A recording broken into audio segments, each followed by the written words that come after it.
the April 1st, 2026 select board meeting to order. We have adjustments to the agenda. Only one I know of is, we have a letter from the trusts, just a request. I'll take up under select board review. Okay, we'll take a motion to approve the minutes of March 18th. Second, Make a motion. I'll second. do you have any further discussion on anything? Hearing none, all those in favor? Opposed, so carried. Comments from the community? See any community, so we'll move on to correspondence. We have quite a.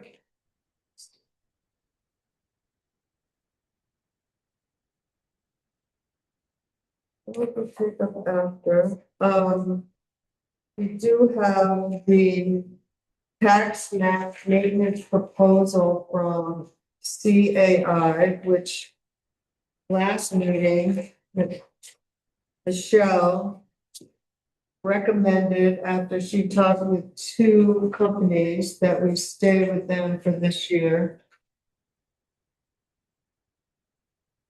The contract, effective today, I mean, that's when it runs out or starts. Did we take a motion? Do we need a motion to accept that, Michelle, or did we just discuss it? Discussed it last time. Said that we prefer to go with that one for now. Okay, this is the current company we are with the listers data. Maintenance online. So 2,300 a year for this service and another 3,000 for this is for the tax map maintenance. So this is to like scan all the information, and then another 3,000 a year to actually upload it online and serve our site. we see the 23 and then $20 of building added or changed.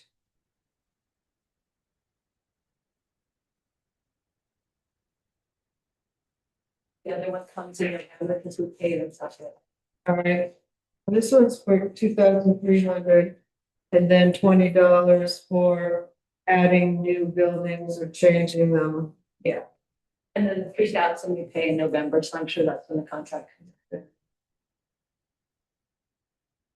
So I think we should take a motion if we want to accept them to continue for the next year.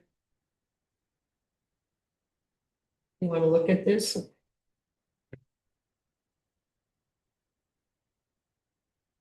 Oh, you're looking at that. We'll come back to it in a minute. We'll move on.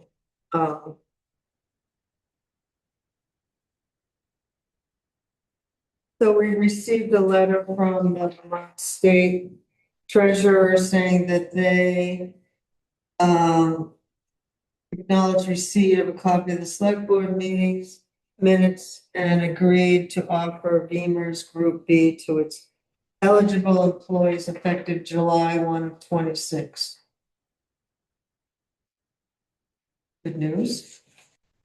I'll pass around the Memorial County Sheriff's Department budget report.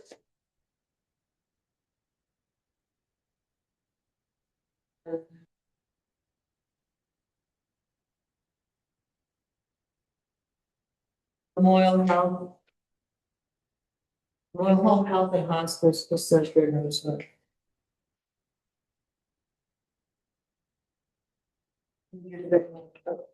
Good size appropriation every year.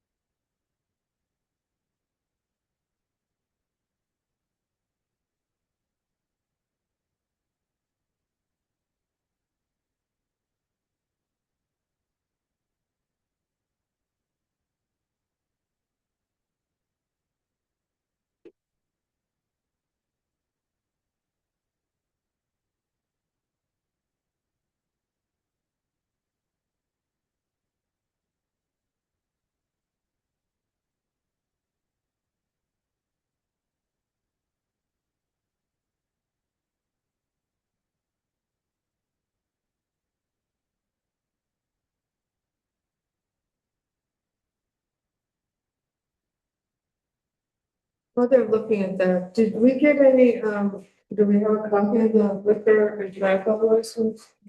We have them down in further, I have them here. Just didn't want you to bring it out now, because we have them down later to discuss who they are. It's on the, Yeah.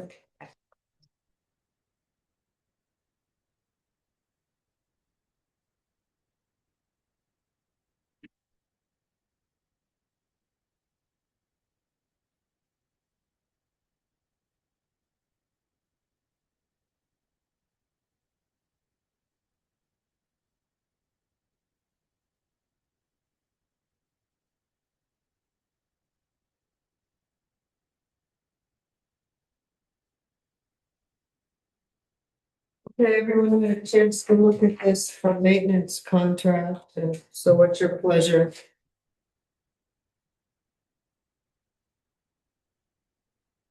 The CIA. Mm-hmm. I'll make a motion that we accept it. Second. Any further discussion or questions? Hearing none, all those in favor? Aye. So carried. So we have Tori on the Zoom, and rather than holding her up for a long time, I asked the board if we can move to D. And, I guess D. In the select board review action. All right, That's okay. so the update is that, we're getting ready to, put this wastewater, project hopefully out to bid in the next 4 to 6 weeks. And as all grants are, you have to pay for the work and then you get reimbursed. And that's what we've been doing all along. We send our requisitions in every month. We pay the bill. Did you come up with a total? So we are going to have to borrow money. The top kind where you, only borrow what you need and then you reimburse it when you get reimbursed. you're all flat. Right.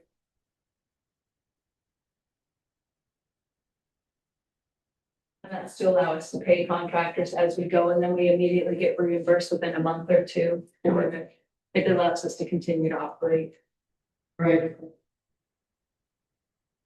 Did you figure out a roughly a price, or should we do that? We don't need to borrow now yet. It's just kind of letting you know that this is happening and we're gearing up for it. State revolving loan fund, in water one, pretty much. Pretty much what it sounds like. No, I think it's more like a commercial bank, like a Union Bank. Okay, We've taken them out before to pay for FEMA, just to keep us going. okay.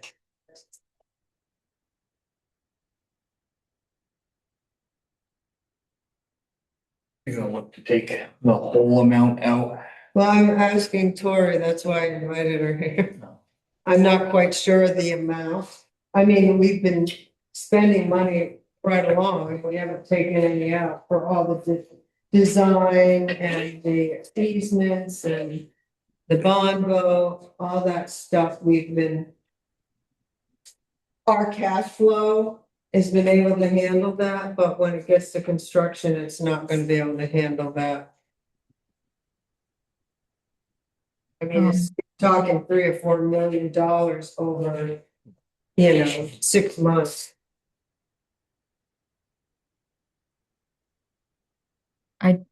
Don't have a specific figure to share tonight. What I can share is that in speaking with um, neighboring communities for large capital construction projects like this, they've gotten bridge loans for the total cost of the project.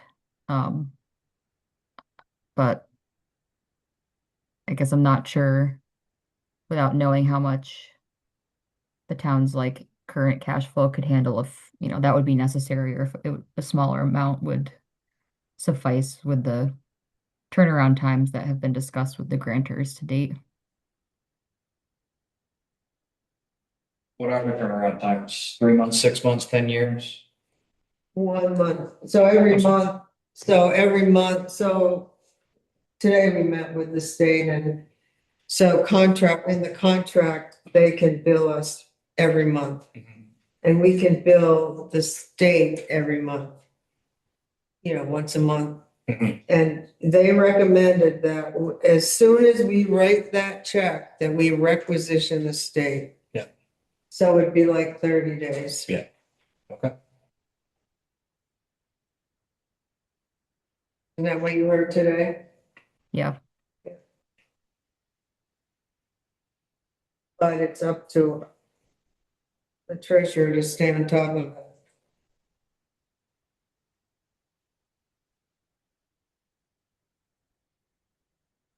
I mean, here's the total construction cost here.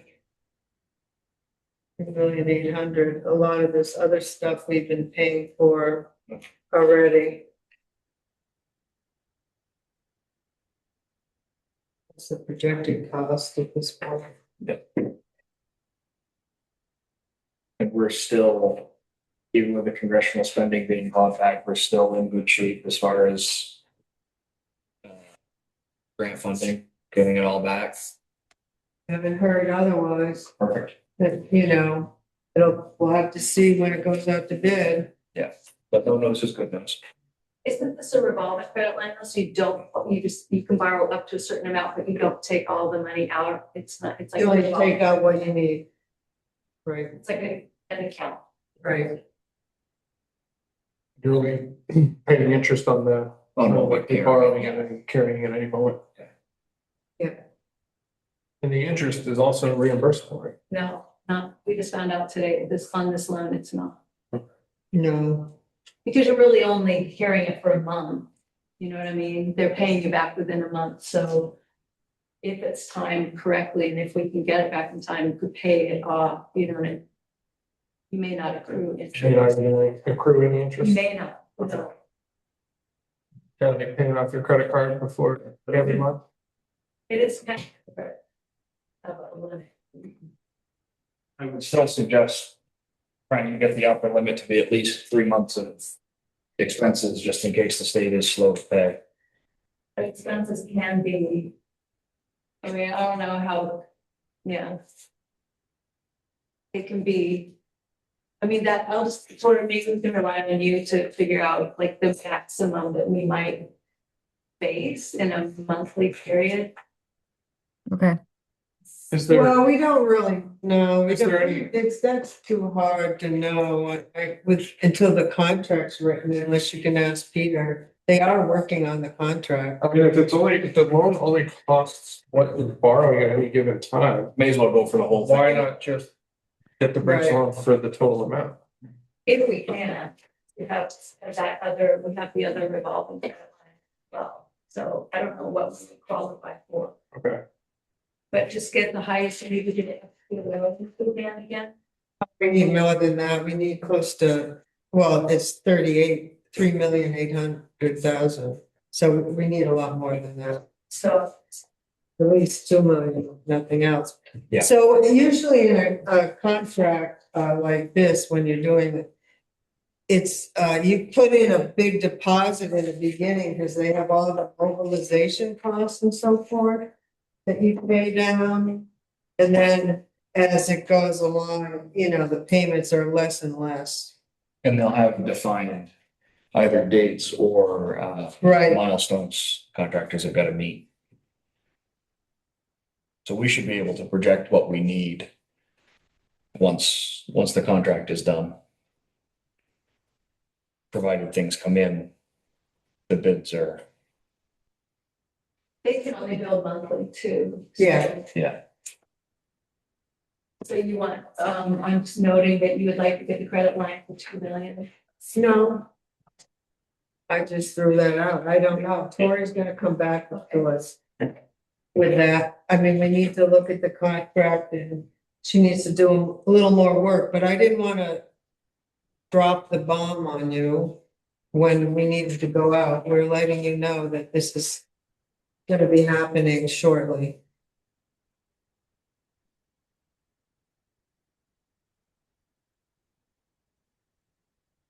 Okay, so I can follow up with the estimate of what the maximum amount might be for a future meeting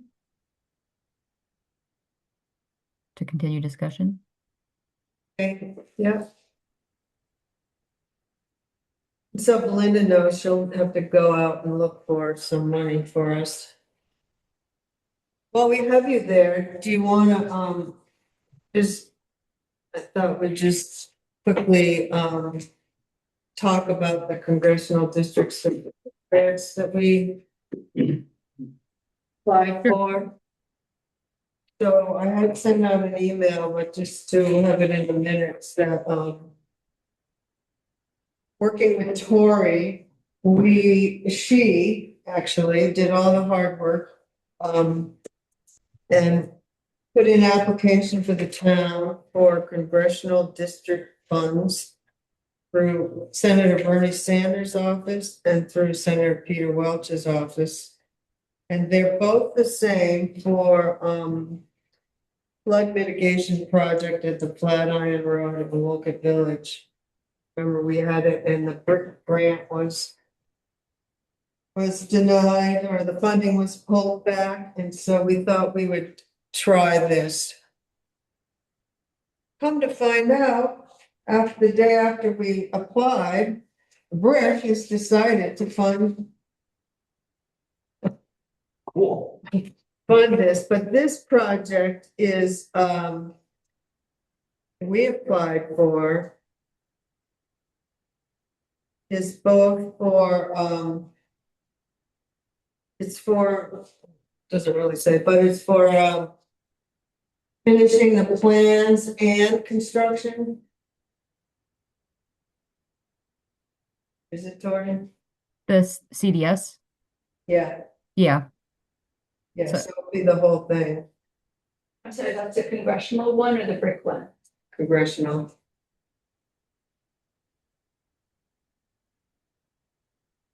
And what is the brick one to do?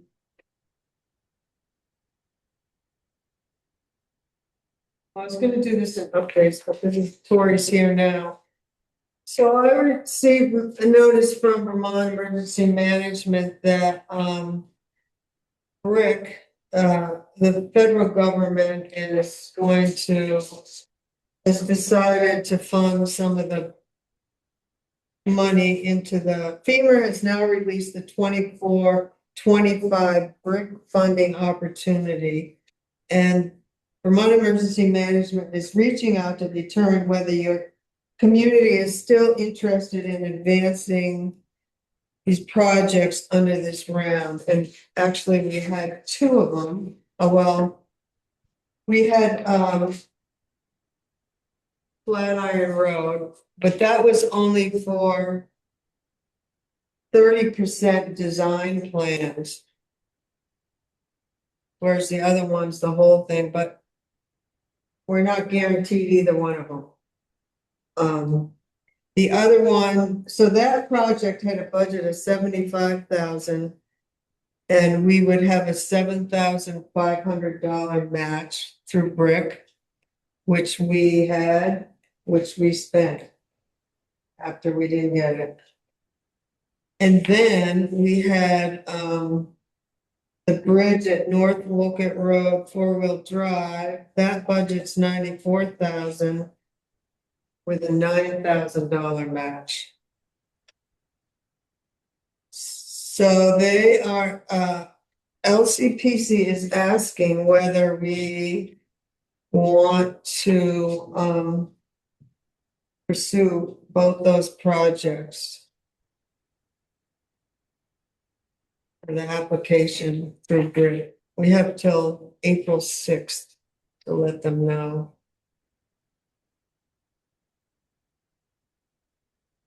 So the big thing, of course, we'd say yes. The big thing is do we have a $7,500 match, or a $9,000 match? Are we still interested in both those projects?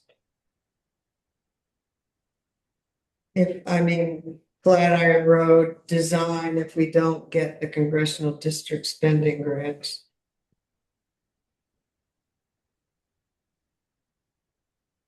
Yeah, I think I'm interested in both of those. I'm hopeful for the congressional money, but And we take the match out of the capital reserve fund? having not seen where the highway is at. Cause I thought we were running under on the highway so far. Last time I looked at the totals, I thought we were under on the highway. I wonder if we could steal some from there. Sweet. And yes, capital fund. Is that, it was looking under, but she hasn't pulled the equipment from. So it's not at all. Never mind. Other people feel, I'd be interested. I think we should do it. And it would come from capital reserve. if we got the grants, this is just, I think mine would be the biggest issues to with the abutments for now. If that's all we can afford. but it's Stop not, it's setting. only drawing up 30% design plans. That's what the brick grant is for. It's not even an implementation. But in order to try and seek funding for implementation, we've got to have the drawings, right? Yeah, Shovel ready, right. stupid hoops. I know. But the congressional money, just to be clear for me, the congressional money is for the whole shooting match. It's for the drawings and And environmental review, support, permitting, and shovel in the ground.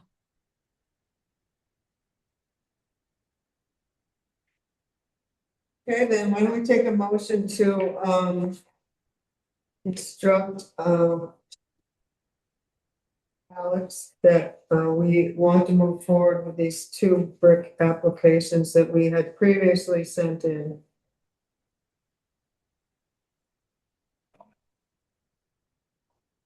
Second.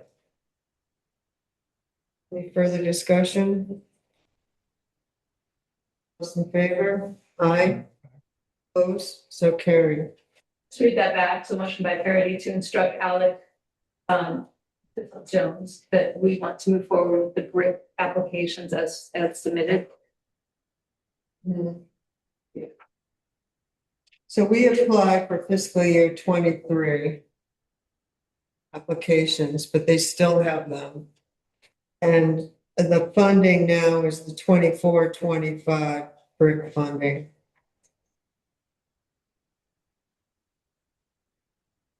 Which has just been released. Yeah, voting on 5 in favor. I don't think, Did you call? I don't think we voted. Oh, All those in favor? Aye. Opposed? So carried. Thank you very much, Tori. Good evening. You're welcome. I'll talk to you soon. does Tori want to stick around for the buyout property use restrictions It's up to her. and next steps? Um, For the, I'm sorry, for Riverside Park? I'm happy to stick around. I don't want to jostle up your agenda too much. But I will, yeah, I'll just lurk until you get there.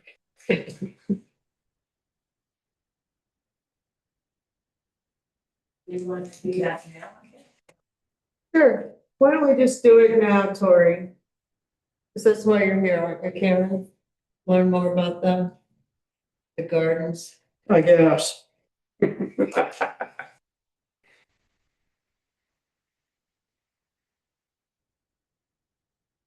Were you able to pick up the information I gave you? Kurt, I left at the office. So I reached out to, Vermont Emergency Management to ask them what the process was. Because we had a number of things that we wanted to do with that property, and so. She sent the guidance for reuse of the property. um, And there's a whole application you have to fill out. But first of all, I wondered, one of the things they talk about in here is having public comment. Now, we've had a lot of public comment, but does the board feel that we need more public comment on what to do with the property? We had it at, barbecue, and the planning commission held a meeting, on that.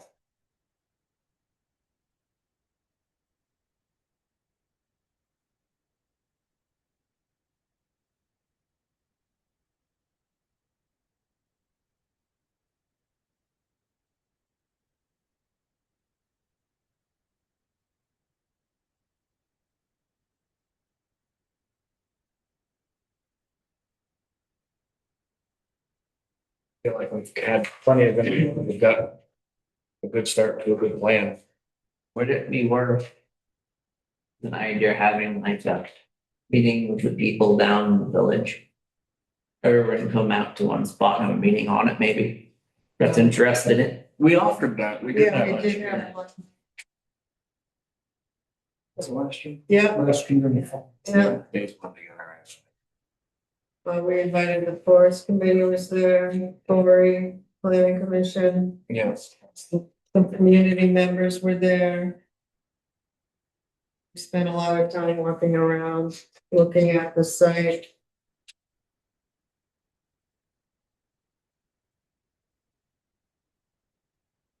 So then I asked Tori if she would, mind.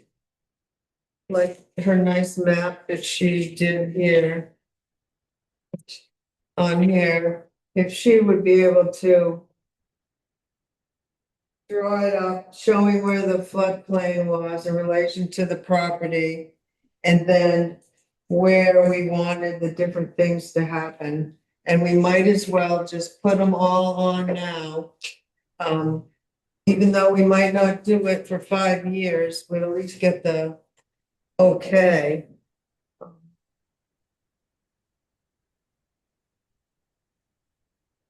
So, do you have them all set in your mind pretty good?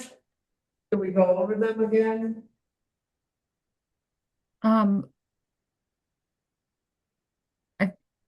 feel like there was a pretty robust conversation at the last select board meeting I was at.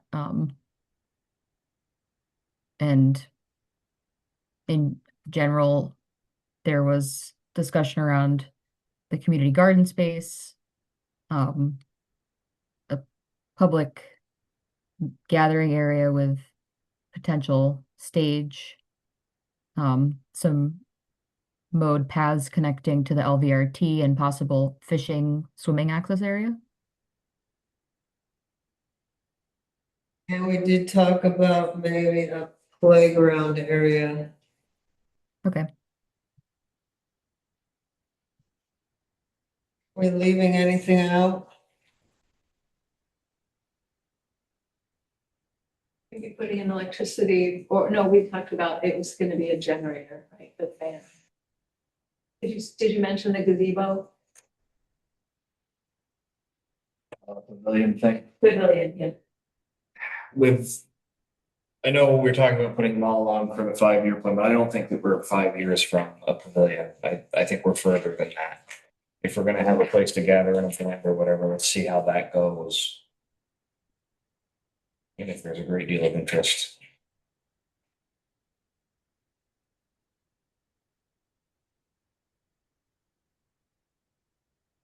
So you're saying wait off on the garden for 5 years, or we can't do it this No, year? no. What I'm saying is that if we're talking about, one of the ideas that was floated was having a pavilion up there, a big open sided covered space.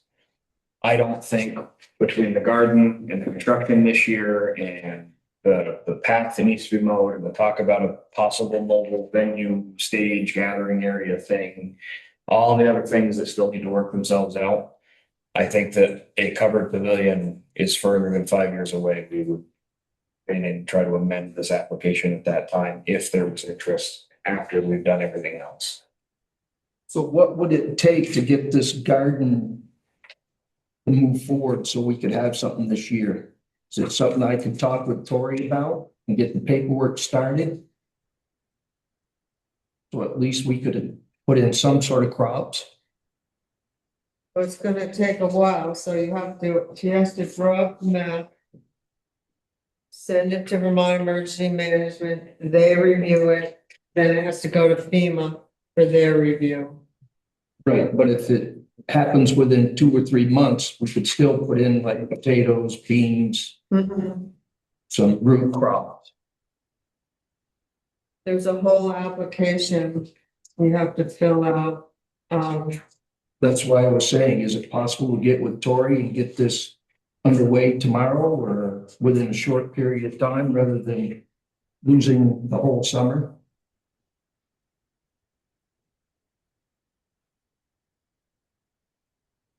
I don't see why not, but have you marked it out so we know where it is? Well, do we need the select board's approval to have this garden?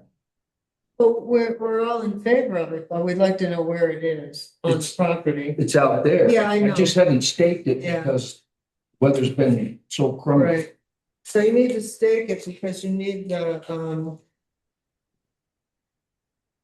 latitude and longitude of where it is gonna be, so we need to know where that is. And then this application, which doesn't look all that hard.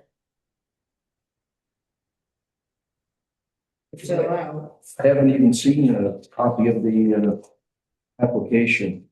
It's in, I think. I have it, or did you make the copies one? Thought it was in that. Okay. Here, I can print another one.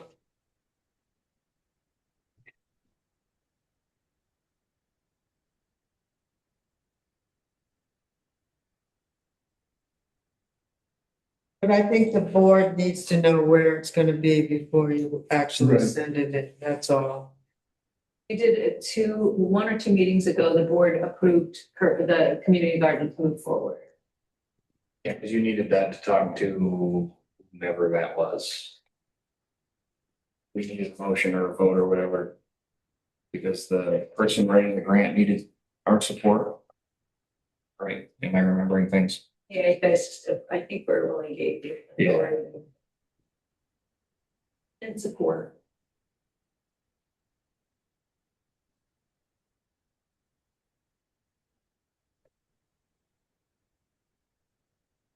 Make sure you find out where the rail trail right of way is. Cause it moves all around. I think we have some maps. I don't know if I just have the maps that are close to the school street or not.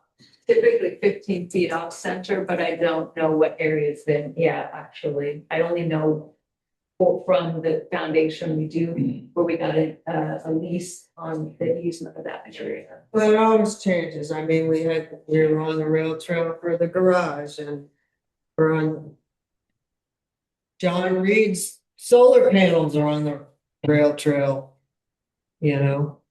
So you have to be careful, that's all I'm saying. Well, that's why I'm asking if I could get together with Tori and get this done within a week and get the applications in. I'm happy to help put materials together for that as soon as possible. I will note that this whole process with the application and guidance on reviewing approved reuses is new and evolving, so it may not happen as quickly as one would like it to. Right. And if you state the area and let this happen quickly, are you taking, how do we note on a map where it's been staked? We need GPS You coordinates. have to have Does Dylan GPS coordinates. have the thing for the iPad to go for the other stuff that has the GPS coordinates? It's very rare. We usually go from Google Maps or something, but you could take pictures. And then when you pull it up on your phone, you can get under information on your pictures, it'll give you general mapping coordinates. So if you map out the corners and take photos in the exact spot, the photos may give you, or I can show you how. Well, my biggest problem is like Linda said, how do we know if we're in the rail trail? That There's is, maps here. okay, I don't know. There are maps. There are digital rail like eval maps I have access to. I could also help with that, like seeing where those generally fall to. So see if you get GPS info from the stakes, run it through the maps.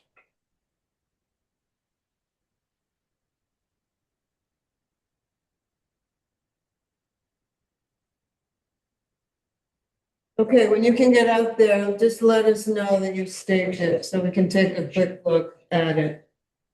I have the application, like you see, this says draft, so they're working on it. They're trying to get the guidance in place for this. Did you note that you can't have raised beds? Yes. And here's the rules. I said I would give you the garden rules for Morristown. I would get them. I've already seen them. No. I've already seen them. They're pretty hard.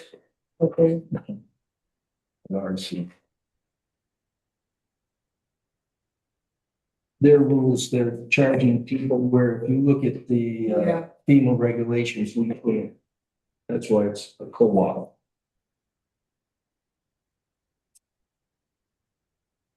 Yeah, I didn't like them. It does sound like them might be able to get back within 1 to 3 months. If we put the application in within the next week, there's a possibility we could do this. Well, it has to go to FEMA too. They said the whole process might take 1 to 3 months. So FEMA is. they said the more extended ones would take maybe up to 6 months, but we were like raised beds and stuff like that, but just to use it for agriculture. Well, it's stupid to guess. We're gonna move forward. And whatever it is, it is. Yeah. I think what we're trying to say is how can we, well, with all that takes time of it. I know. If we can do it sooner, there's a possibility maybe it can happen sooner. Your question is, how slow is FEMA on getting back to people right now? 'Cause everyone's having varying times on it right now. No, they're not working, just this week, we were allowed to communicate with FEMA again because of the shutdown. And now who knows where it's going. So they've been able to work, but I've been working with them for 3 months, just trying to get extensions, just trying to get scopes of work changed and stuff. And so they said that they maybe would be able to get a scope of work changed for us by early June, but we've already filed it. So I don't know. They're just backed up because of that, shutdown. Thank you.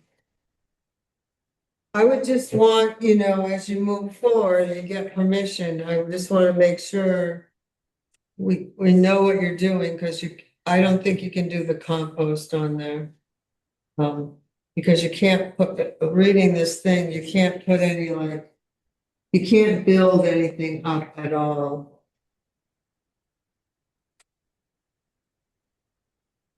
Nothing saying you can put a compost somewhere else. If someone allows you to, that's not FEMA buyout.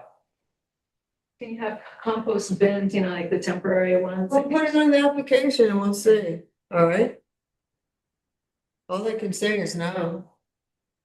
But if you don't ask, you don't know. How long did it take you, Linda, to get that note back? That list from whatever, I can't remember what you asked for the last time, when you received these requirements? Oh, really good, like in a day. Oh, okay, I thought it was for the athletic container and they thought that was. Oh, that one? That's it. That took me, I applied, yeah, it took about 9 months at least to get an answer. Can I just ask a question? Don't you have to pay to get rid of your compost up at the transfer station? Mm-hmm. It's only because of transportation. It's just, it'd be nice if you could have it where you didn't have to pay. And then you could use it for a garden. And Yeah. it makes great soil. I just have to ask them. I know I have one. I have it, Yeah, I'll just say, save money. but maybe not on that property. Yeah, I get I that. wonder about insurance though, if we're offering our property and you get compost that has mold, whatever, it makes people sick. I just we'd have to check with insurance. Can I ask a question about the wastewater? Absolutely. Are you guys getting locked-in bids? Most likely You know not. what? Locked-in bids from the contractors? Or is there gonna be like a margin of error? Like it might go up 20% when they give you a bid. Like right now with just supplies, they've gone up significantly in the last few months. Sometimes they do the lock-in bid where that's. If they make a loss, they make a loss. If it's over, then, the materials. You're basically asking if it's gonna be a price not to exceed or if it's going to be, yeah, I don't know that we'll have an answer to that until, and I'm not even on the committee, but I don't think we'll have an answer to that until the contract goes out. Who is putting the contract out? Is it Stone? I think Stone would be doing the stuff with approval of the state. I would think Stone would be a project. They are a private manager now. Doesn't the whole project have a contingency of at least 10%? 30. 30. We put 30% in. So if it goes up to over 30, then you can just take a loan for the rest. And then when it comes in, we don't know. Well, I just generally with contractors is that they can hand you a bill for $3 million more at the end when they're finished. No, No, we it won't don't be do that. that. It won't be like that. No. The contract won't allow Every for that. one that we've done is locked in. But this is a bigger one, so I don't know. Depends how many people are But they bidding said for they it. would have not to exceed. Well, same in this bridge. I'm sure they bid on a price and that's what they're paying for. And it's up to them to get their butts moving to make money.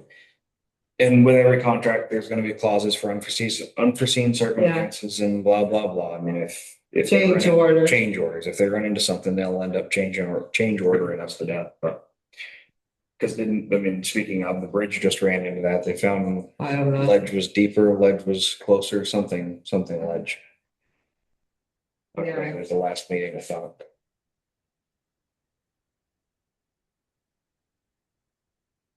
I don't know how that relates to price, but whatever. Yeah, well, whatever it was gonna be more expensive. It was when we had the presentation from V-Trans. Maybe that was 2 meetings ago.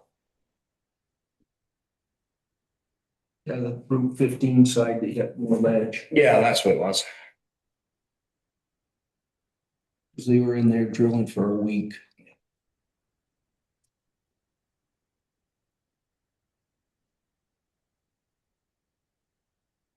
So we're still trying to do that flood mitigation for you. Yeah, I'm- Grants. Try. I don't know if there's a possibility maybe in the next few years to do like Waterbury and just start to have more areas for pooling, but I mean, All these buyouts will help. Little bit.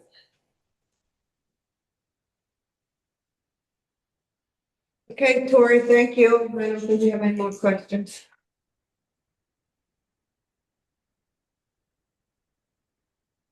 Let's move back to the appointment of town officers.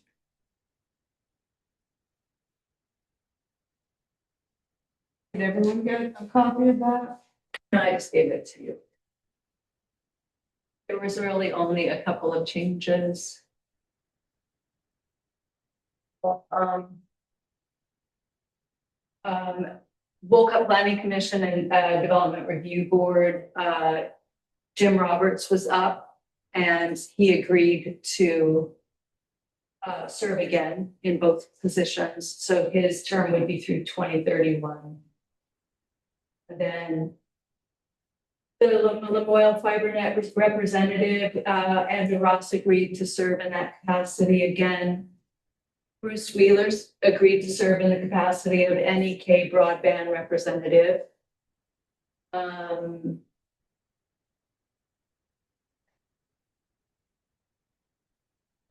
The Board of Supervisors for the Lamoille Regional Solid Waste Management District, Philip Wilson, agreed to serve again.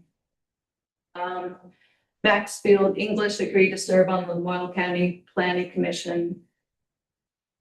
And he is the director of that. He agreed to serve again. And the rest, And Ryan, Ryan Bierke agreed to serve as the emergency management director. He suggested that we appoint Steve Prince again as the assistant emergency coordinator until he can find a replacement, because Steve Prince is moving out, is no longer lives in Wolcott. So he suggested that keep him on there until we can appoint, until he can find somebody. And then under Pound Keepers, we're keeping Hyde Park Animal Shelter on there until July 1st and then moving to Larish Farms. So there are 2 on there.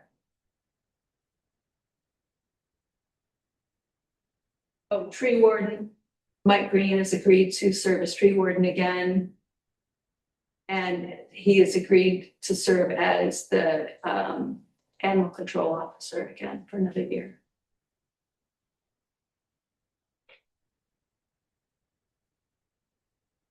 so we just have a vacancy for our Green Up Vermont coordinator. And deputy health officer.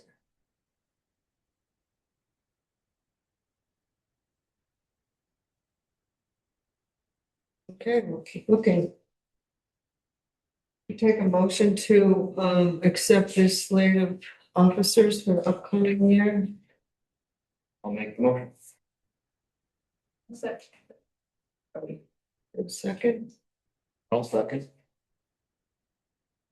any other discussion? All those in favor? Opposed? Okay.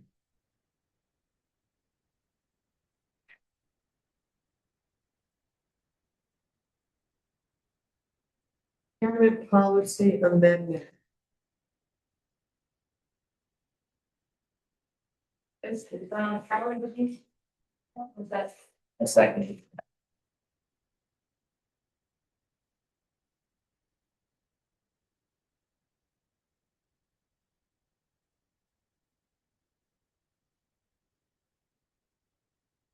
So the audit. The audit came back with several items. And one of them was the idea that we needed to update our procurement policy. Because it needed to reflect the state and federal guidelines, basically. And so I looked around and found that the VLCT just released a new model or template. They released it in December of 25. And so I merged our local requirements with the state and federal requirements for that VLCT put out. And so that's basically what you're looking at. And I know it's an eyeful, but we pretty much had to follow it. There's a lot of when we are, just so everyone's aware, when we are working with federal grants, which 50,000, sorry, 25,000, we must look at, you have to go to sound.gov and have to pull up and see if anyone's on the, it was good. The disbarred list or whatever. it Yeah, is. there's a word for it, but yeah, just make sure that nobody's in bad standing with the federal government. But there are a bunch of other guidelines on there as well. Fortunately, in the document, I'll release it as a Word document because it has the numbers in there. You can just click on to get guidance.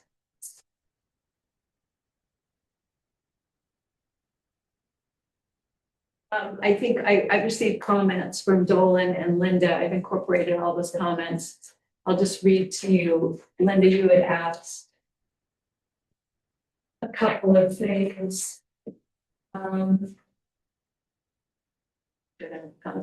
Dolan, you said, does the limit under procurement agents on page 3? You'd asked, does this limit just these agents? Or is there a need to add language that says that these are designated? Make this bigger. You know, there's a stream of consciousness. It may not have made sense. That's a good thought.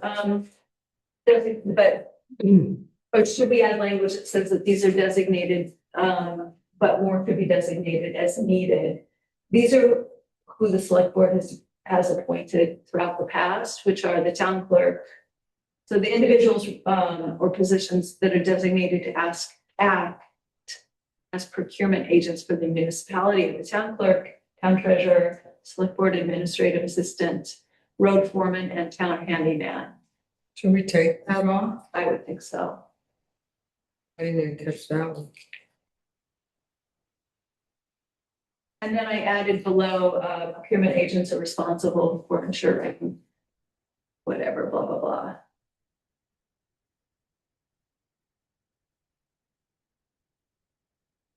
Probably best to just have 1 or 2 people purchasing thing than everybody hilly-nilly with, you know. More control. Do you want to keep the 4 that are there? Well, town clerk and Okay. treasurer, town clerk and treasurer are the one same at the moment. But if it ever does change, it's nice to have it in there. Does this restrict the select board's authority directly? I mean, it would have to go through the admin assistant. No, I don't think so. Not the way I read it. So the select board can authorize to spend money, but these people can Make purchases. also. The select board's giving them the authority. Okay. To make purchases. What does the town treasurer buy? That's why I said, if they're one and the same, so I don't think Belinda acts as a treasurer unless she were to purchase anything that would allow, like a bank I don't know. Yeah, it doesn't matter. You've been in that position, you would know more than I. Moving down, the next comment, I've incorporated a lot of the comments, but Linda, you asked how we would do a cost analysis under, I'm looking at the bottom of page 4 and the top of page 5. It said federally funded non-competitive purchases for 250,000 or more require a cost analysis to determine the reasonableness of the proposed pricing and should be completed in accordance with the requirements of the federal or state agency issuing the grant funding. That is explained, that was in the previous purchasing policy, and it's listed below under federal requirements. What's that? The engineer, if you have, when you try to go check the pricing on it before you go get your bids. Yeah, and it's laid out below under federal. It's laid out a little bit more, it's explained more. I know FEMA does it, but I didn't know we had. What was in our other policy? It doesn't mean we understood it. We can take it out if we will, but it's probably good to have it. So who's gonna do it? It's, like you just said, FEMA does it, probably just means that whenever we have a project that falls into that category. Are we personally ever gonna be the ones doing it, or are we gonna have engineering? Well, we do have our contract. I noted that we have our contract that we pulled in. I pulled in, that 12-pager it's a huge contract and, I think that. So I create the contracts.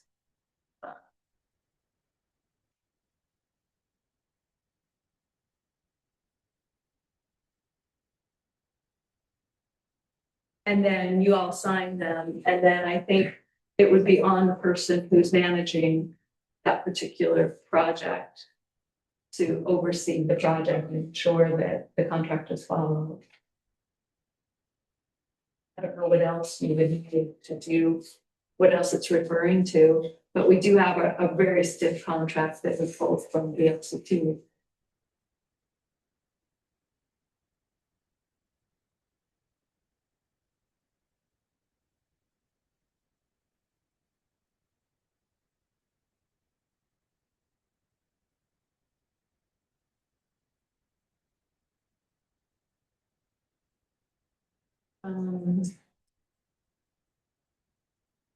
Those are the major comments.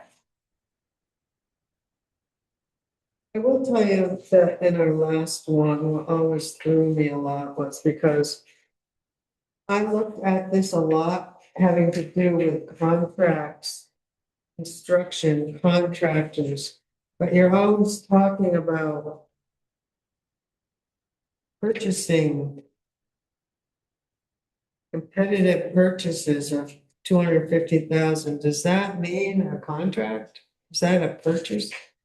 That's what always would throw me off. I don't think you can contract when you're purchasing. But you probably have to get some sort of warranty, I would think. I mean, if we were purchasing a bridge, you're dealing with an entire contractor that's doing it. If you're purchasing what would you purchase for 250,000? And Oh, and then you have a warranty and you have a contract in a sense, you have get a warranty from them. And they issue you what they're selling you a bid. But you can't get a contract on a good like that. I mean, we could put them out to bid. We usually just contact somebody, but other municipalities spec the truck and put them out to bid. You see them all over the place. They put new Mhm. trucks out with it. Yeah, so And like, then you can end up with if I've been talking to other towns and Stowe said they would never use anyone other than Viking because you're just getting crap. And so you'd end up in that position unless you allowed, I mean, I don't know why you would. I'm thinking, so one that I see a lot, because I'm on the mailing list, is Colchester. And whenever Colchester, from the police department to Public Works, when they want to purchase a truck, it goes through the Vermont bid system. It's supposed to go through VT buys, but they're still using the Vermont Business Registry that you've got listed here. And I assume, I've not talked to anyone, but I assume the reason they do that is because the town's procurement policy requires they put those things out to bid as opposed to just directly purchase.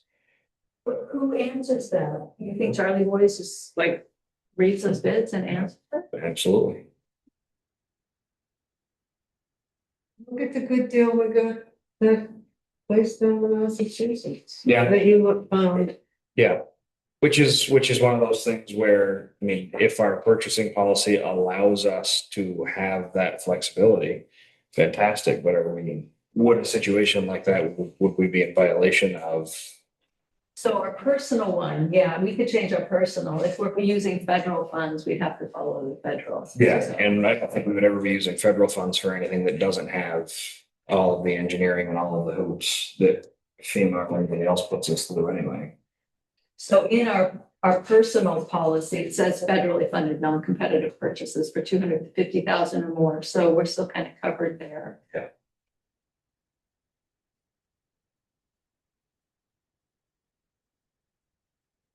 The thing on page 5, though, I wanted y'all to look at because I just kind of pulled the number out of the air. It's the 35,000. Take a look at that one that's highlighted. Because this is just talking about lawyers and auditors. And so Belinda and I was like, how much do you pay an auditor? And so we set it to 35,000. Why? So it seemed high. Well, it's because I don't know in 5 years what an auditor is gonna cost us. I don't know if we get into a lawsuit, you know what I mean? I don't.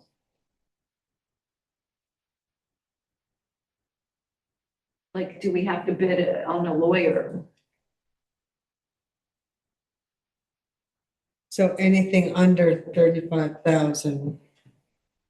I mean, it's weird because even the state, who's your lawyer? You know, who's your lawyer? Towns have lawyers usually that work with them. These are just the guidelines for for procurement policy. And so I was saying, set it high so that we don't have to go to bid and Okay. it's just added money to put it out to bid in time. Mhm.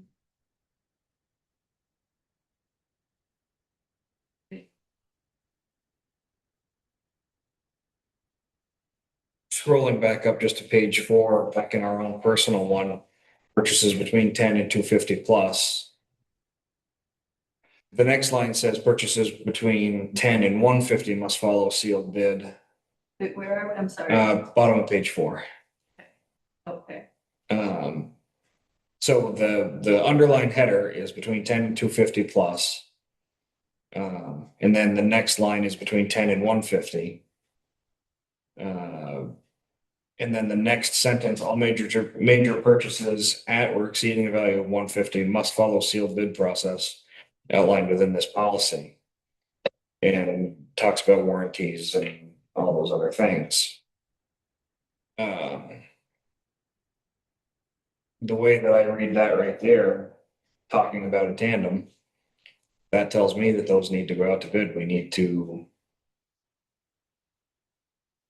And I don't understand why it says 250 and then 150. It really should just be 10,000 and over.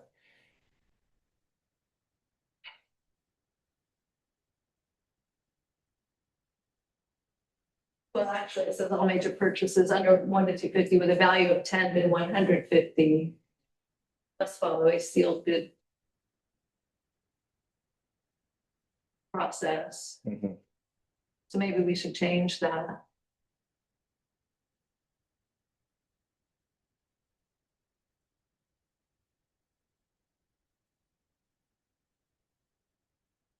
I mean, as a rule, I like the sealed bid process, but when it comes to, like I said, really the trucks and equipment are the only thing I can think of that's gonna come into play, but Well, can you have an exemption? I don't even know what else we would pay for though about that. It's actually good. I mean, excluding highway equipment or something, can you do that? well, and in that line of thinking, do we even need to amend the policy? Could we as a board vote to 2 years from now when we're buying another truck? Could we as a board, when Dylan comes in or whoever comes in with the paperwork and says, I'd like to buy this, can we vote to bypass this part of the policy? Or could a board at that time?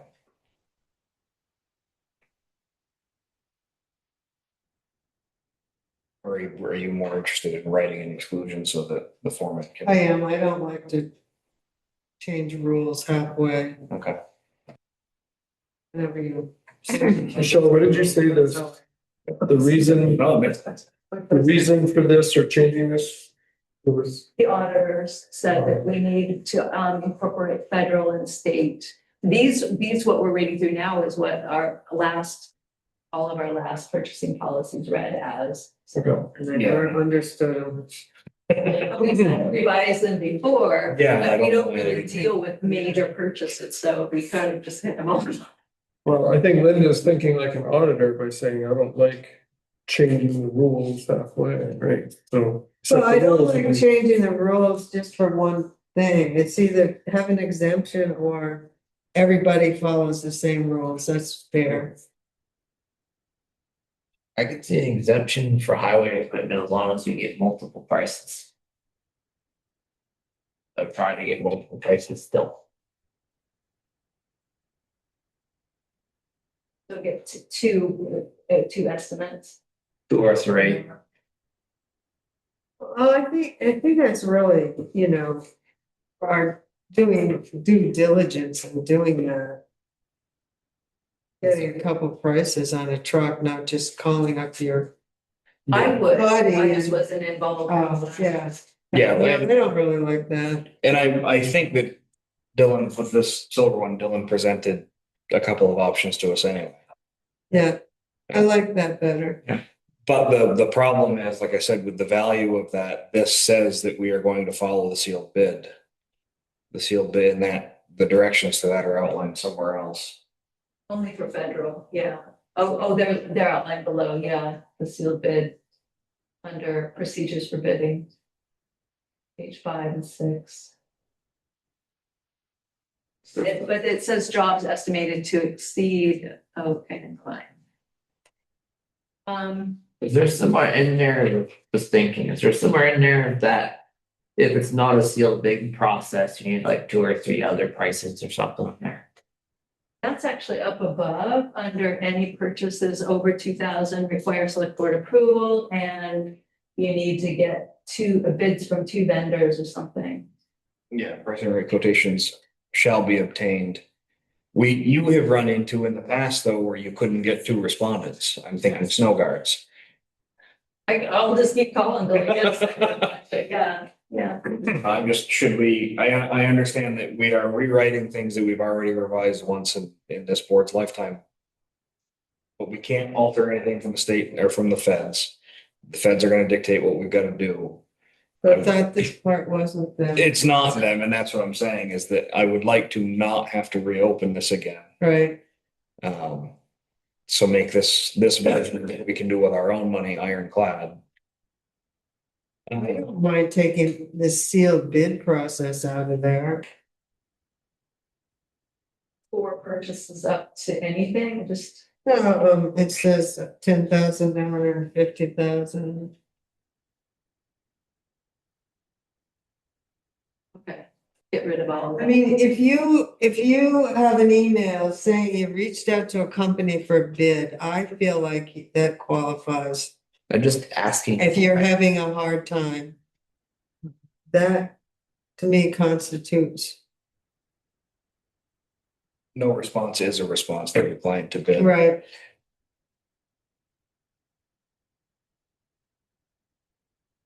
Yeah, if you just took sealed out, it'd be fine. Because you could look at it like Dylan came in, he gave you 2 options. it doesn't help you with the next paragraph, though.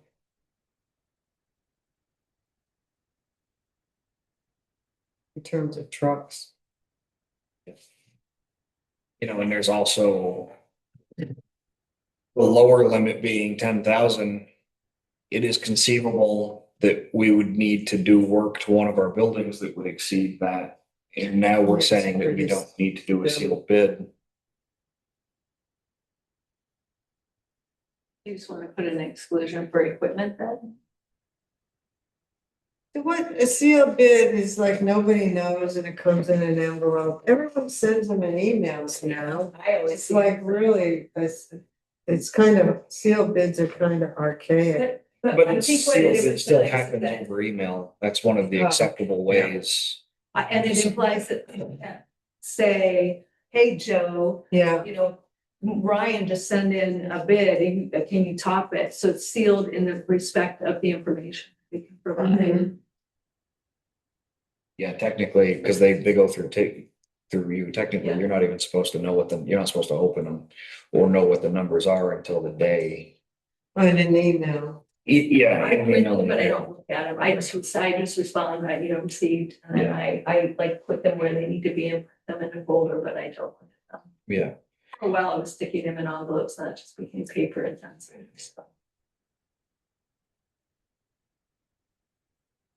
But they do stay, the information stops with me, so. Yeah, so right here in the sealed bid process outlined on page, we've got to be on 6 now. 6, it tells you that you can mail them, you can email them. And it's got to have the name and the submission deadline and all of these other things that it has to have. And when they can be open and the criteria by which we can choose change orders, on and on and on and on. But right now, our problem is trucks. Is that our problem? Trucks and equipment and things where it is nice to not have to place them out to bid, but instead seek out from vendors that we would like to use.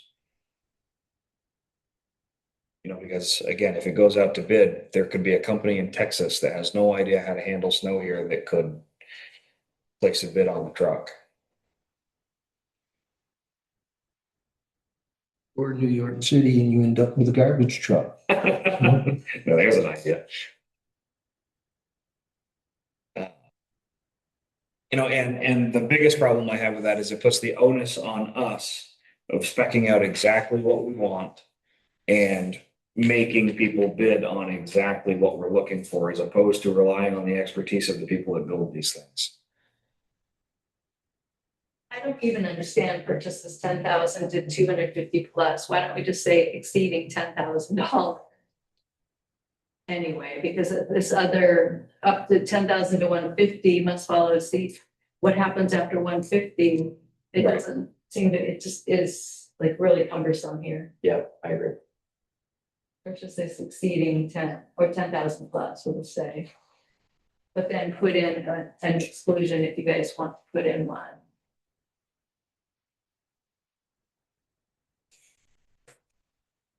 Well, I think the only way is really saying is the select board having the authority to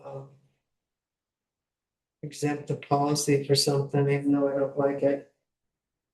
It's either that or essentially give the highway department carte blanche. You know, You know, I would just say vehicles. So the select board has the authority to determine what purchases or vendors go out to bid. Under 200, excluding federal and state dollars.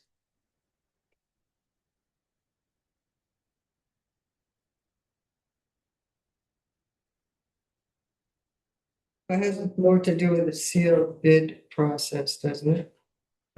I think it has. Well, the sealed bid is actually like the going out to RFP request for bids, yeah.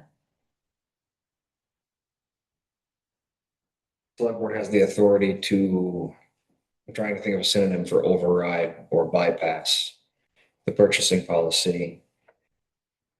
Or I guess we could call it equipment or infrastructure purchases.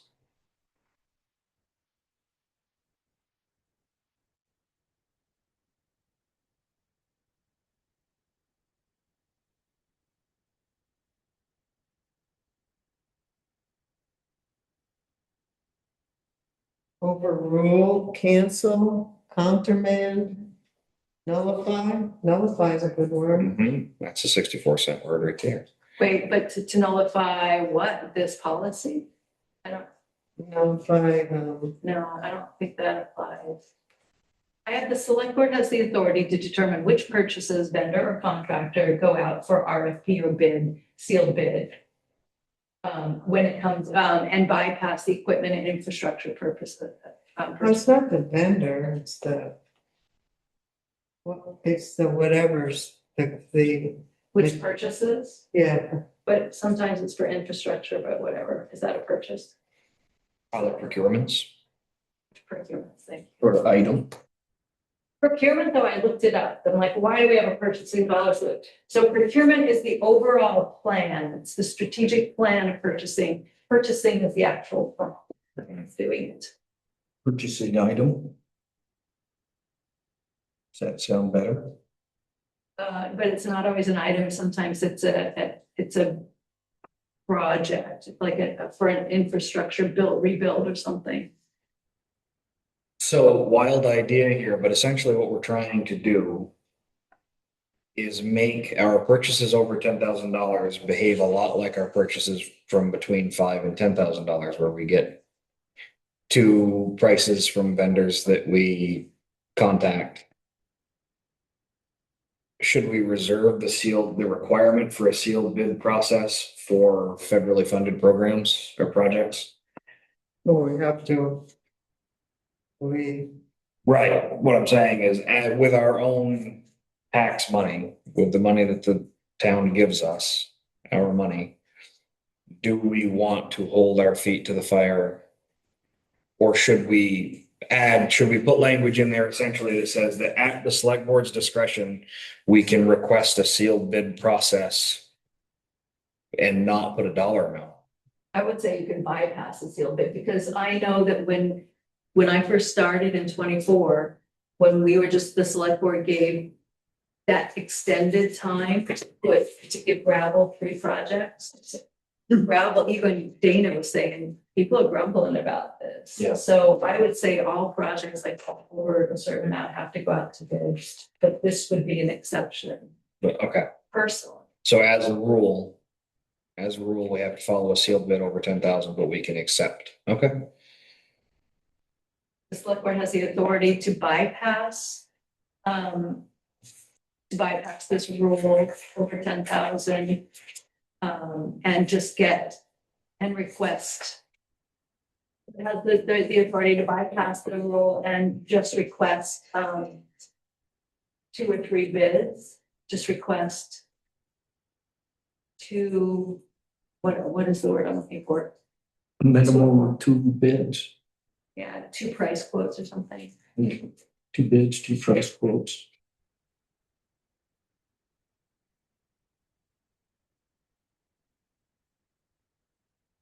Let me type this up real quick. See if I can.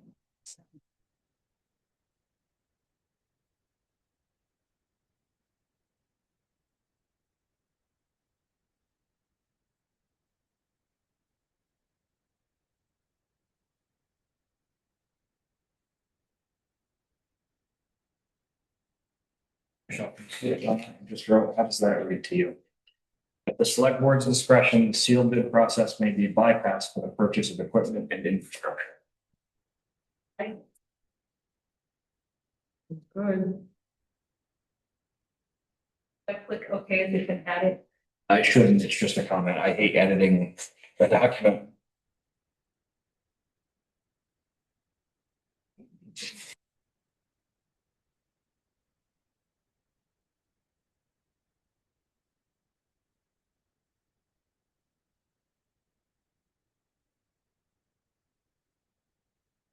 And then how do you handle the next?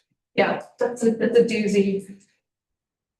Where are we? We're to the next paragraph on page 4. So all major purchases at or exceeding a value of 150,000 must follow a sealed bid process outlined, because I have 10,000 plus already. We just dropped that.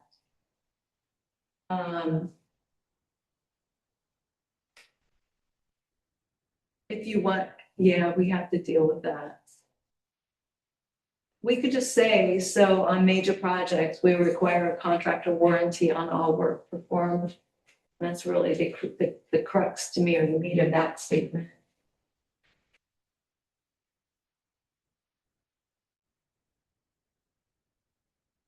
That also deals with bonding.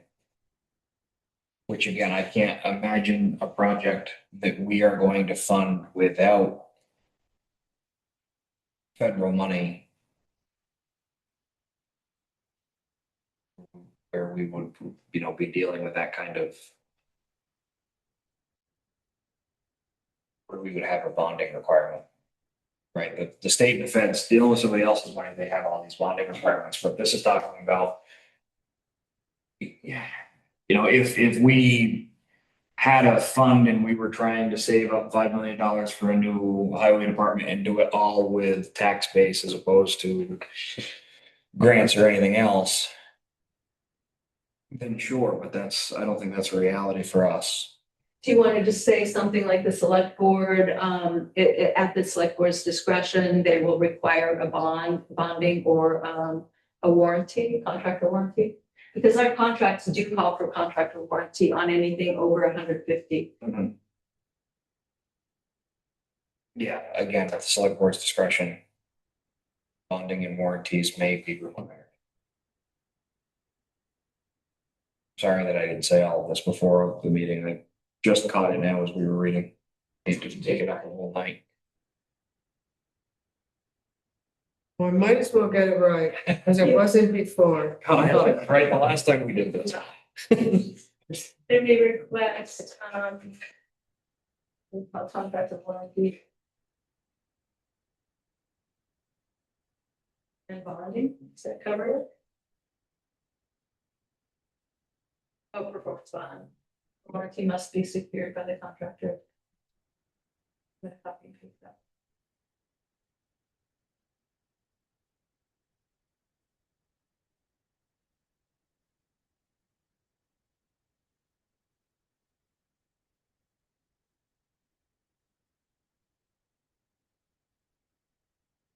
Now we can get rid of everything else, I think, from that statement.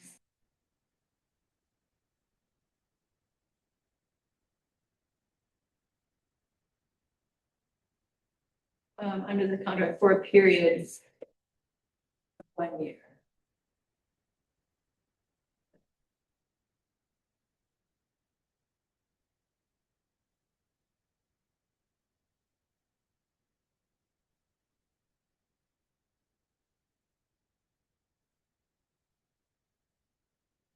I'll clean this up, but.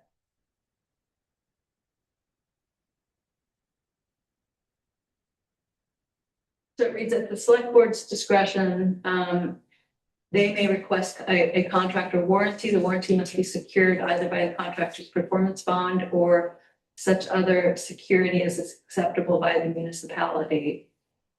Under this contract. For a period, forget under this contract, so it would be contractor's performance bond or such other security that's acceptable to the municipality for a period of 1 year from the date the work is completed. Good.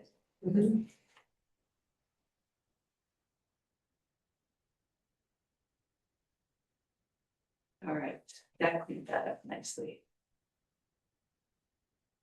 I think we have to keep it federal funding is because it tells you to look further if you're using federal funding.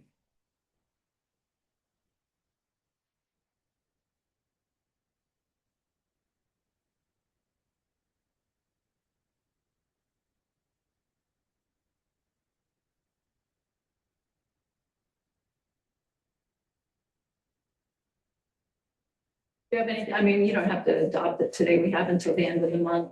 Send it in if you guys want to look at it, think about it some more. I'll clean it up. Yeah, I think you should put it as an action item on Yeah. the 15th. I'll clean it up and send it out to you again before the next. Okay.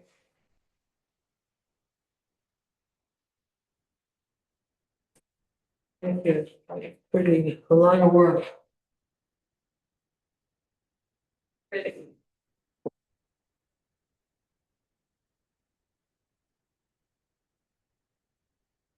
Exciting. Are you ready for the, I don't even know where we are anymore. Okay, mine. Okay, I don't need a break.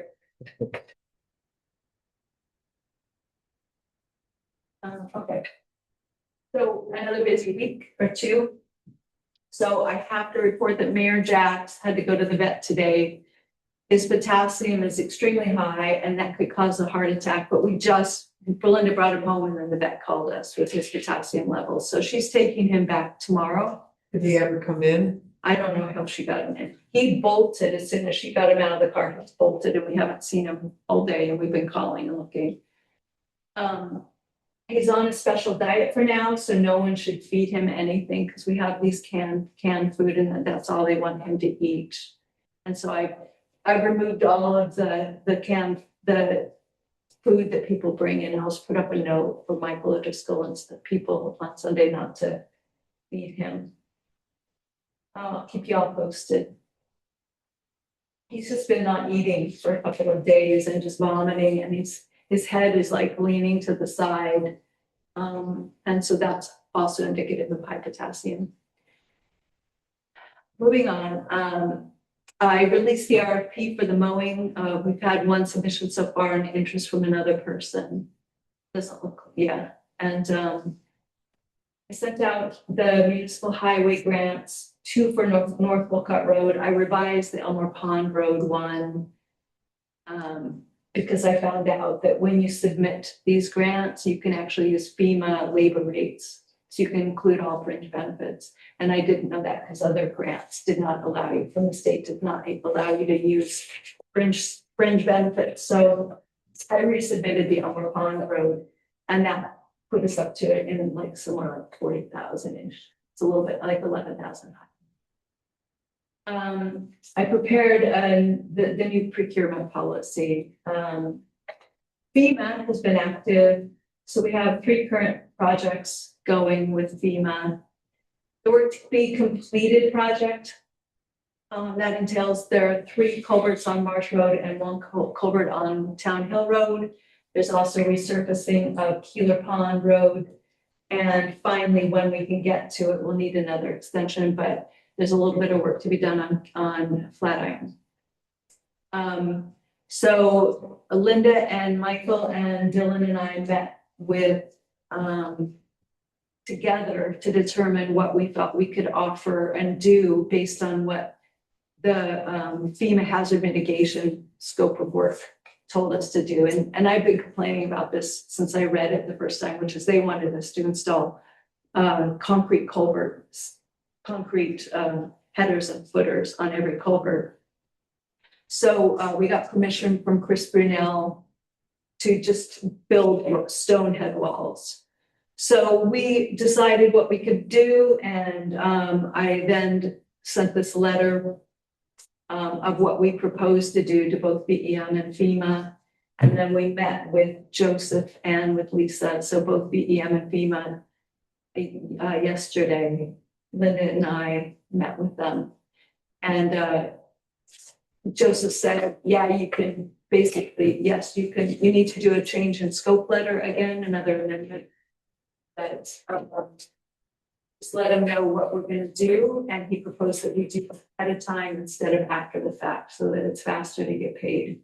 So submitted another change in scope for that project, asking them to let us put in stone head walls and inlet outlet head walls.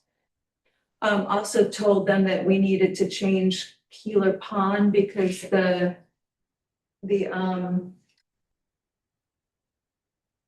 hazard mitigation asked us to do more ditching on Keeler Pond Road, but actually the grant and aid that we received in 2023, but we did the work in 24, we did all of that work. So I noted that in change of scope, saying that, look, that work's already been done and I had to provide proof.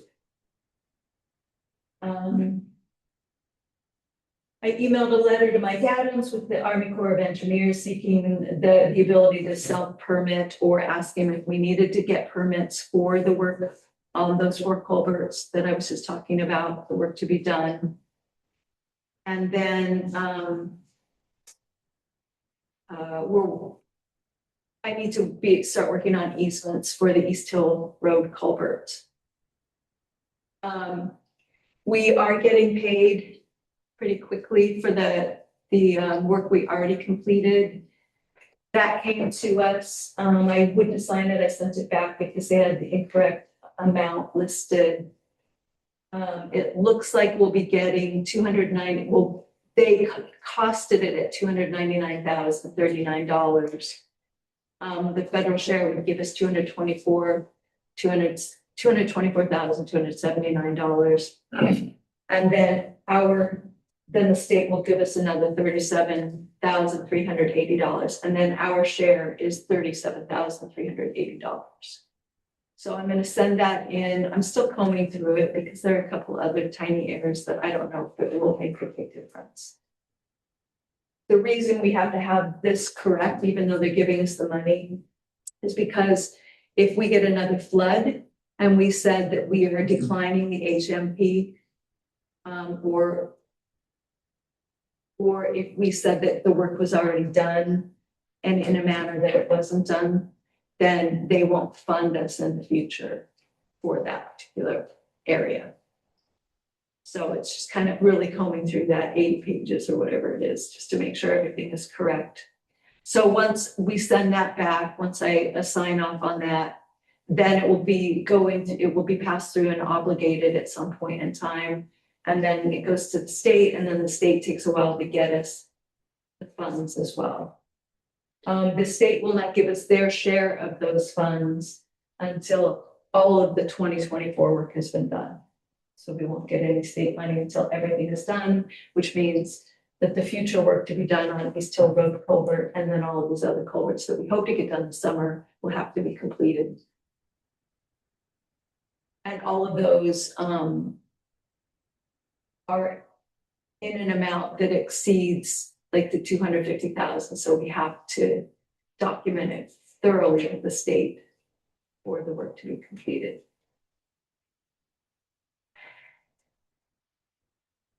Okay. Fidium fiber was installed at the town offices. We split the one line for both, to have both a secure and a public Wi-Fi. Public Wi-Fi is just found under Wolcott Public. And the password, I can give it out to anybody. It's 123456789. It's posted here and over in the lobby. It's been working fairly well. It was a fairly seamless transfer.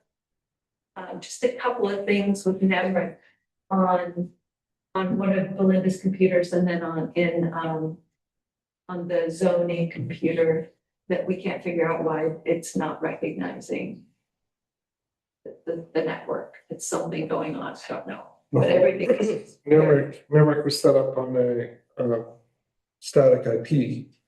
Yeah, we have a static IP. Well, you have to reprogram it to the new static IP. That's what we thought, because we had the fairly simple number. I mean, it just automatically transferred it on a couple of computers, but it just didn't on a couple as well. Belinda was able to get hers up and running, her particular Nemrick, but the listers is still, they're having a hard time getting it going.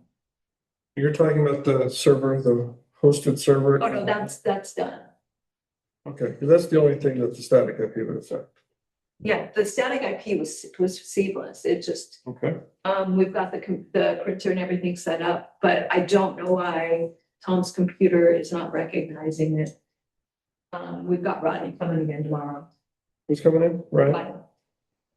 And then I placed Starlink on standby, which is $5 a month, and it begins April 8th. So we still have Starlink, but it's going away. It's on standby, and it's been recommended that we Dolan recommended that we keep it on standby so that we can get it back if we need it. Fiber goes down for whatever reason.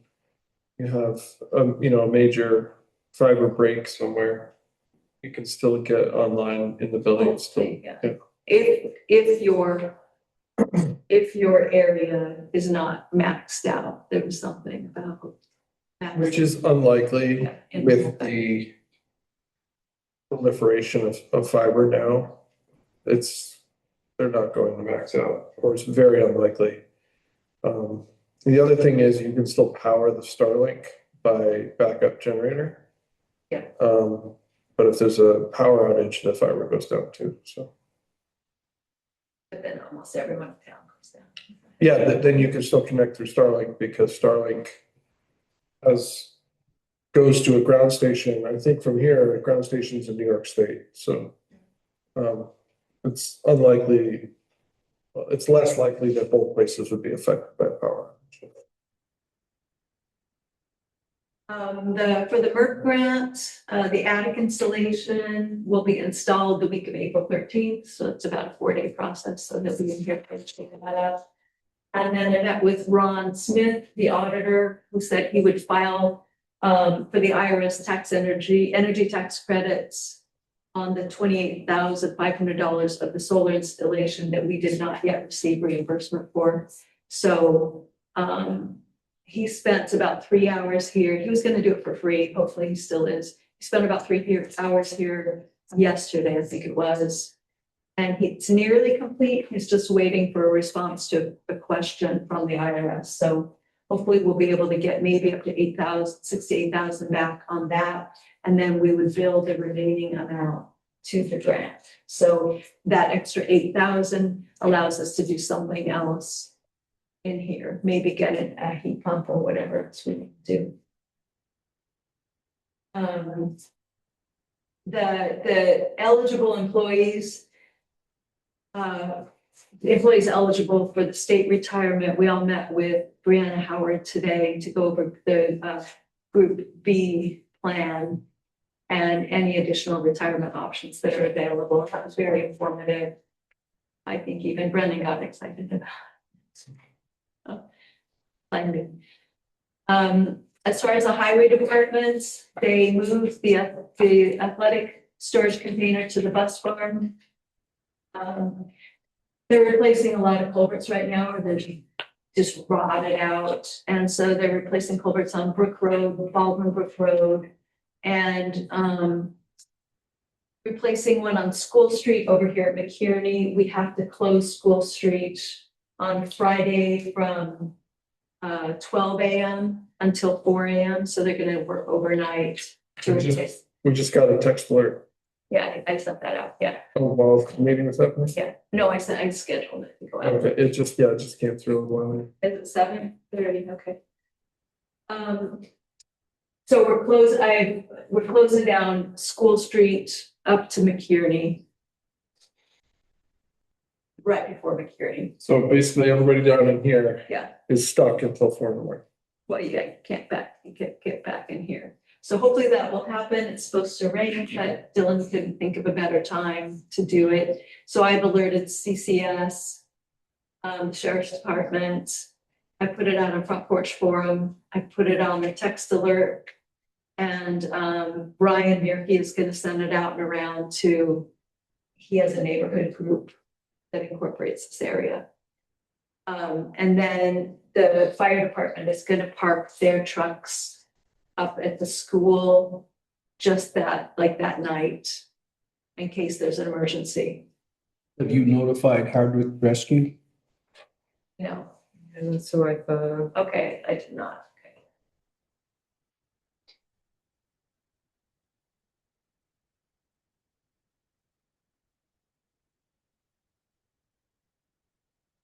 Okay. They did pick up the International in 2022. I don't know exactly what was wrong with it, but it should be covered under warranty. They picked it up last week. And now the 2016 trade-in should be happening next week, the week of the April 6th. Dylan's been out training both Jim and Brennan on the use of the grader. And actually I was driving in, I think it was Monday on Gulf Road, and I was just getting ready to compliment Dolan on the look of Gulf Road, and he's like, "Oh, Jim did that one." So he was out there and showed him for like 10 minutes, and Jim got the hang of it. And then he showed Brennan how Brennan practiced on the Champlain parking lot, and it looked real good. So I noticed that had been graded. I don't Yeah. know why. Brennan was out practicing his grading. So the plan is to get them up to speed, and then they're gonna try to figure out how to keep that grader in use 24 hours a day in the spring, just keep it going. Because that takes up so much time. And there's so much to be graded. The old chloride trailer, they were looking at it, they determined that they could repair it for $650 by putting in new springs and spring shackles.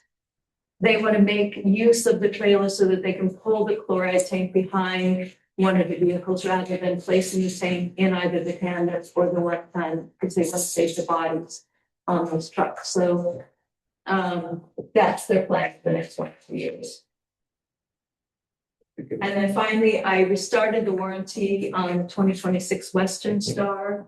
I have that warranty with me. I do want to talk about getting the 7-year extended warranty, but we can add it up to July 15th, 2026 without facing any penalties. So I want to talk about that at some point in time. I think I have it on the agenda, but we can always. I don't think we have it on the agenda. As long as nobody calls you to say that the extended warranty on your vehicle is expired. And that's what this is. So it's gonna cost up to 16,000 to get what we want. But I think I talked to Belinda and she said we could probably pay for it out of the equipment fund. So I just have to have her put numbers down. Why did we decide now and not when we bought it? I don't know. I think a lot of us thought that it was in there. I just didn't think about it, and I think a couple of people thought it was already in there. I absolutely thought it was in that. So here we are. We just have to move forward. It's not any more money. We just have to, it's just not in the loan. It's not figured in. Oh, the loan, It didn't get incorporated into the. so it didn't get offered to us when we purchased it? It was not offered.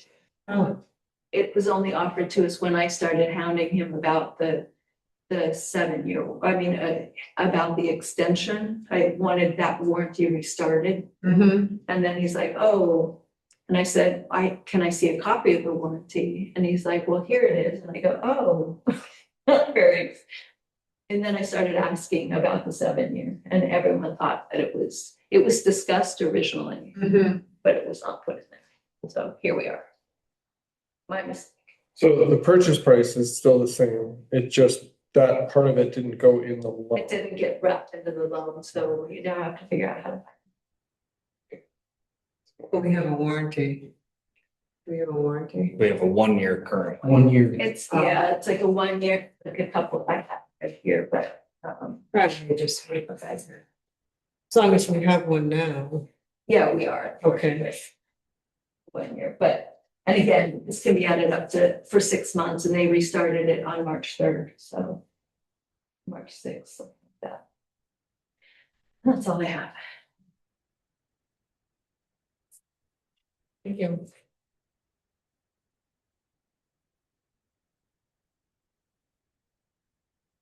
So moving on to select board review action, we have, Wolcott store has 2 general store liquor and tobacco licenses, and I think we have to.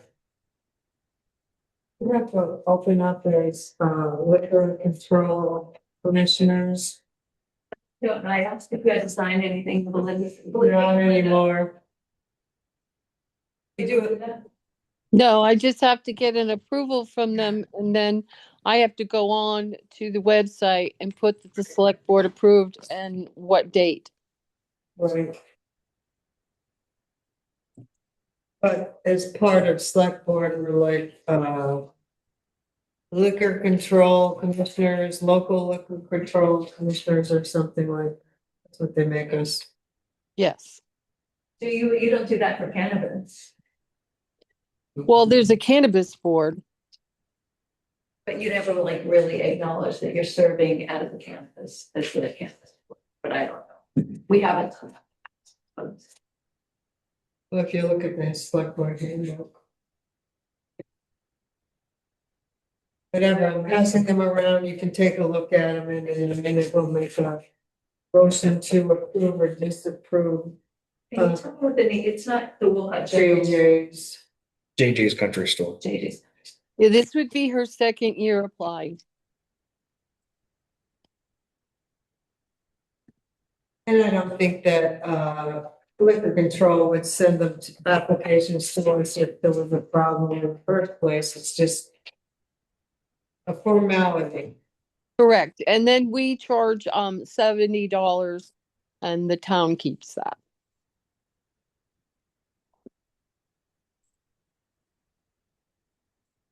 So if you're okay with that, we'll just make a motion to, approve JJ's General Store liquor and tobacco license, I guess. All those in favor? Aye, opposed, so carried. Tonight, we just have, we have the local emergency management plan that, has been updated and reviewed by our emergency director, Brian Bierke. Finance it over and he said it would be fine. We're going to approve it with the other one next meeting.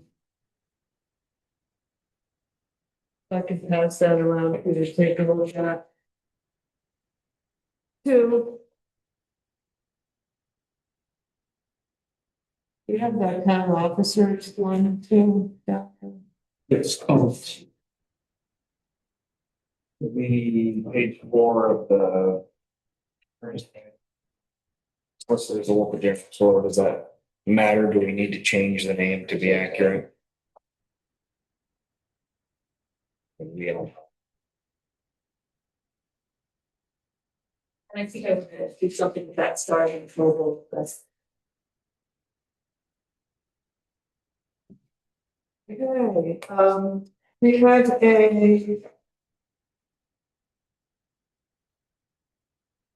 So we'll be hopefully approving that in our next meeting.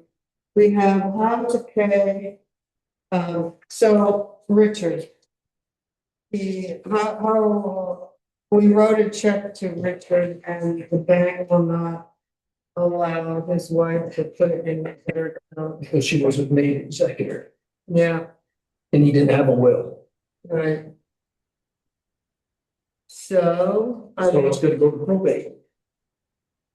we could write it to her.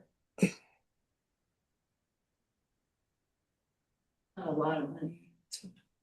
$500.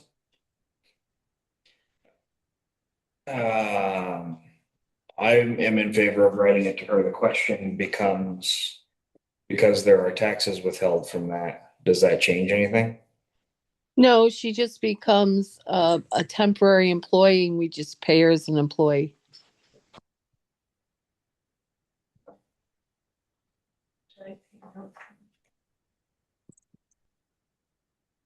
I don't know, are we doing anything illegal?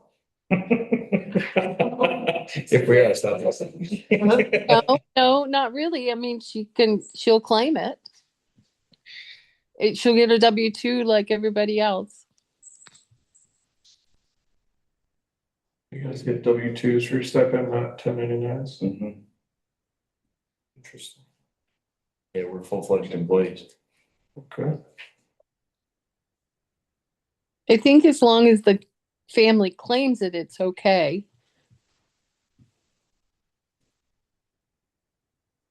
Because most of that stuff, if it's just in his name, she still has to go to probate anyway.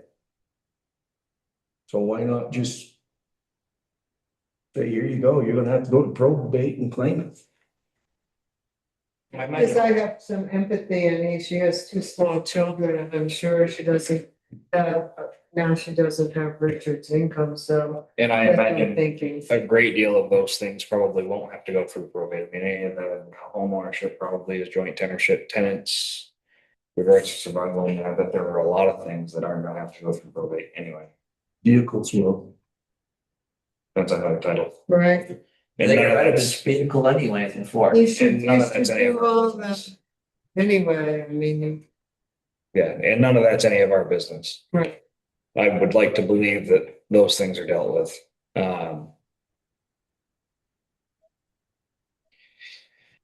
Well, so I don't, I just, does it even need to be as complicated as making her an employee? We can give her a stipend and then just the $500 and just say it was for, you know, for Richard's family. I mean, we could do it that way. What happens to the taxes? no, she's saying give it to him as a gift. Right, there would be no taxes owed. Right, because So our- they wouldn't have to claim anything under 650. Right, in our budget line item, our select board salaries that's set at $5,000, we're only gonna spend 4,500. So give that other 500. And I don't care how you code it, that's totally your problem. Okay. No, that's fine. That's fine. I can put it under select board. Yes. It won't go under, we won't be doing FICA and Medicare match. That's all. So it actually saves the town money. And again, we're talking about $30 a check, Correct. so. That would be my opinion. I think that we should write a check from the select board salary line item for the money that we owe Richard and owe it, pay it directly to Richard's family. Okay. Because he did put time. Write a check from the select board line item. Somewhere in our budget, we have a select board salary. Okay. You do. Or you can just say it's coming out of the select board budget. Yeah, that's fine. Okay. Correct. As a gift.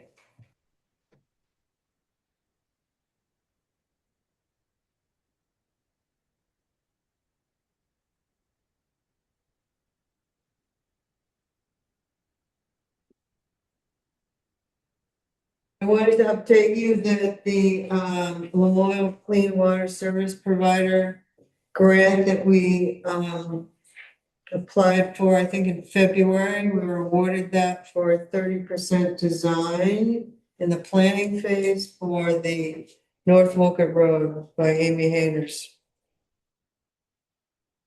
And the grant for the library as part of the trust was submitted yesterday.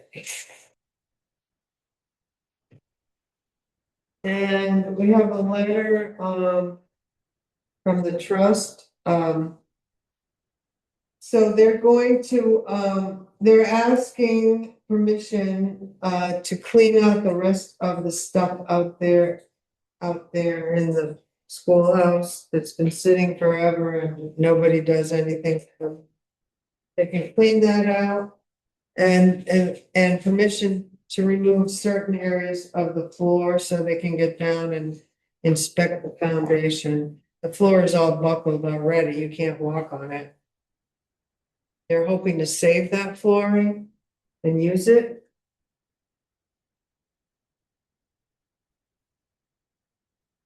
They're gonna get someone else to come in and give them a better estimate on the foundation, but they need to go be able to see it. They need better access than last originally. Yeah. Crawling through one of those windows. Crossing through mud.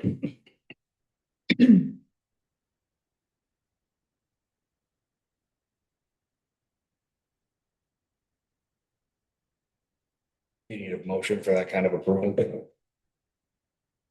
Probably. In that case, I have a question about the people doing the work and the liability waivers as far as our insurance is concerned. Which people, the people moving it, Who, or the people inspecting the foundation? All the above. yeah, I mean, people inspecting the foundation, I'm assuming they're gonna be operating as a contractor or inspecting, Yeah. inspecting surface. Uh-huh. I don't think that'll fall on their insurance. Any volunteers that we have, I don't know how our insurance policy reads, because we, the town, still own the building. Yeah. We, the town, have not leased it yet. Well, does the town want to move the stuff out? I don't know what the trust's plan for that Well, I was. mean, there's all that stuff in there that has to come out. I've never even looked in a window. I don't I know. don't even know what's in here. I would Next love time to. you come. Okay. I thought all the scrap steel was gone out of there. There's all those windows and doors and stuff still in there, so it'd be Tom and Bruce. Which are, Bruce is not a town employee, but Tom is, so his insurance needs are taken care of. How do we have volunteers for like the grants and stuff? How do we- I mean, I filled out I signed a waiver to go on the roof and put that antenna up, so. Yeah, we decided that we have our volunteers sign a waiver. So is that something that is available for them to sign? Yeah, I have an example. All right, so in your motion, make sure you say that they have to sign a waiver. Okay. Or anyone who is over there working. Okay. Yeah, I would make a motion that the community trust can organize the work that they want done, so long as the volunteers sign the insurance waiver.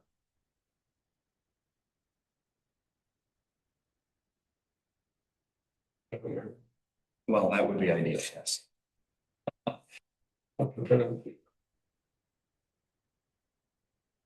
Second. Those in favor? Aye. Opposed, so carried. I don't have anything else. Make a motion that we adjourn. Not yet. What? Motion's been made. Motion's been made. Not seconded. I have a request. So, Silvio is having a colonoscopy on Monday. And he has informed me this Saturday and Sunday, he is not going anywhere near the transfer station. He's staying home to prepare. And so Basil will be there. I have it covered Sunday. I will be up there with him Sunday, but I have an appointment Saturday. I will get him started at 9, but then I'll be leaving. I'm just wondering if one of the select board wouldn't mind maybe going up and checking on him sometime during the day, because he will be alone. I'll check on him around 1. Okay. Well, that's when they close. I think he wants before that.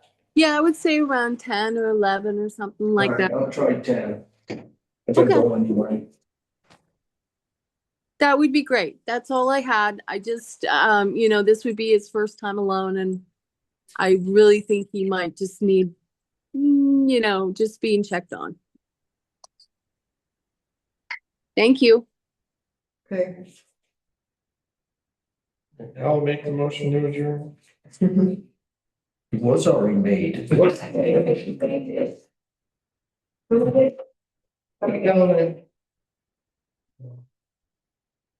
Hunter. We don't need a second for that. Sometimes we take a second. No, not really. No. We're adjourning at 7:58. Yeah. Huh?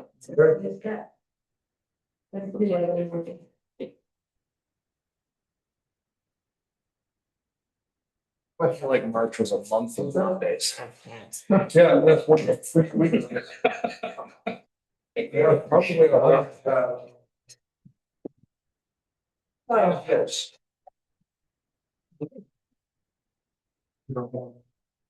Fire TV. Yeah. My neighbor has a fire TV. So, no, he messed, because I got an aerial. Oh, every time he goes, hey Siri, my TV goes. I might start to pick up this channel, I'm not connected to the internet. How do you fix it?